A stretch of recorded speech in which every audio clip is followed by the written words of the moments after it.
Hammaga assalomu alaykum. Sizlar bilan Washington School o'quv markazi YouTube kanali va web dasturlash kurslariga xush kelibsiz.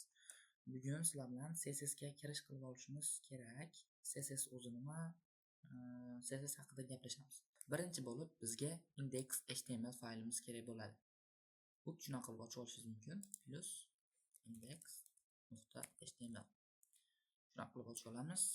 Mana va style CSS. Hop, CSS ni biz nima uchun ishlatamiz? O'tgan darslarda ham aytib o'tdim. CSS biz uchun dizaynga kerak bo'ladi.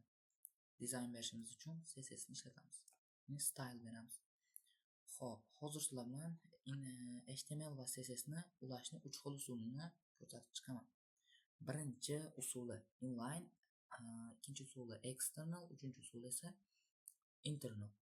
Hop, birinchi usuli masalan h2 ochib turib hello world deb yozadigan bo'lsam va qilayotgan ishimiz va veb-sayt brauzerda ochadigan bo'lsak, mana chiqadi hello world. Hop, sal kattaroq qilaman. Hello world. Va birinchi usulimiz, masalan bu so'zimizga rang bermoqchimiz. Ya'ni biz biladigan hozircha CSS kod bu faqat color, rang bermoqchimiz. Inline usulini o'rganamiz. Ya'ni inline degani o'zi qatorda degani. Shu yerga yozib qo'yamiz. Inline CSS slash usul. Inline CSS slash usul. Hop, bu yerga style ochamiz. Style deb yozamiz va bu yerga color red yozadigan bo'lsak, biz so'zimiz rangi qizil bo'ladi. Va bizga bu usulimizda HTML ni o'zi yetadi. Hech qanaqa CSS fayl kerak bo'lmaydi. Mana. Hop, yana bir marta ko'rsataman. H2 hello world.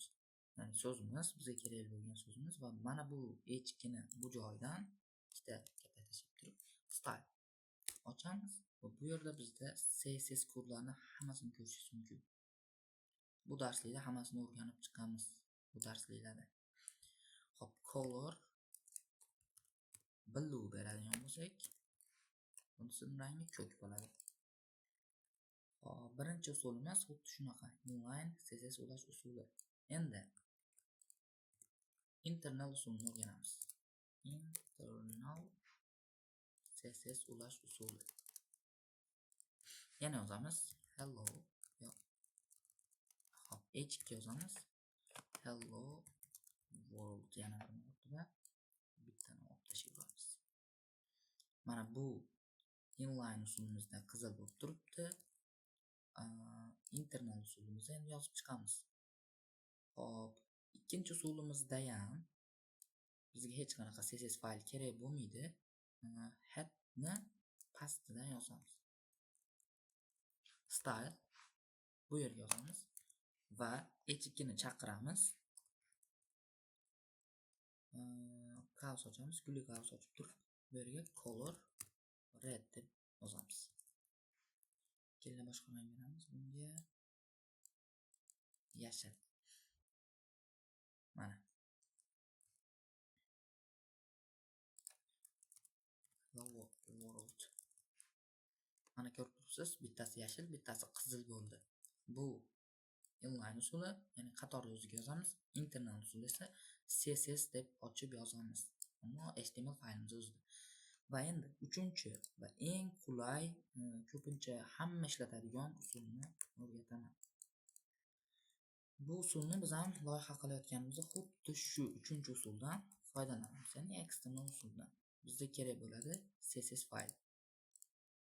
Bizga CSS hamda HTML kerak bo'ladi. Xuddi shu yerga h2 da hop, salom dunyo o'zbekchasini yozamiz endi.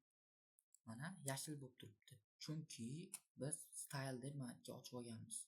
Buni olib tashlaymiz yoki buni h1 da chaqiramiz. h1. Mana salom dunyo. h1 da chaqirdik. Endi CSS bilan HTML ni ulab olishimiz kerak. Bu yerga link yozamiz. Link yozsak bizga ko'pgina variantlar beradi. CSS ni o'zini tanlaymiz. CSS. Va mana ulandi. Endi bu tomonga yozamiz biz. Mana shu yerda yozilgan style ichida yozilgan kodni style css ni bu tomonga yozishimiz kerak bo'ladi. Alohida bo'ladi shuni. Nuqta bilan nuqtasi chaqiramiz. Mana H1 ga rangini masalan sariq qilamiz. Mana ko'rib turibsizlar, H1 ni rangi sariq bo'ldi. Endi eng qulay usuli o'zini ishlatamiz, qolganlarini olib tashlaymiz. Bu style kerak emas, inline, internal kerak emas. Bizga faqat external kerak bo'ladi. Mana salom dunyo. Biz bu yerdan agar yana bir marta H1 chaqirib turib color blue qiladigan bo'lsak, qaysi biri ishlaydi? Birinchi yoki ikkinchi? Ko'rib turganlaringizda ikkinchisi ishlayapti. Chunki har doim CSS da yozgan kodlarimizni pastida yozilgan ishlaydi. Agar buni tepaga olib chiqib qo'yadigan bo'lsak, bizda sariq ishlaydi. Har doim keyingi berilgan bo'ruq ishlanadi. 3 ta turni o'rganib oldik. Ana ko'rib turibsiz. Inline, internal, external. Uchala turni ham sinab ko'ring. Qaysi biri oson bo'lsa, shuni yozishingiz mumkin, lekin eng qulay yo'li external CSS ishlatish.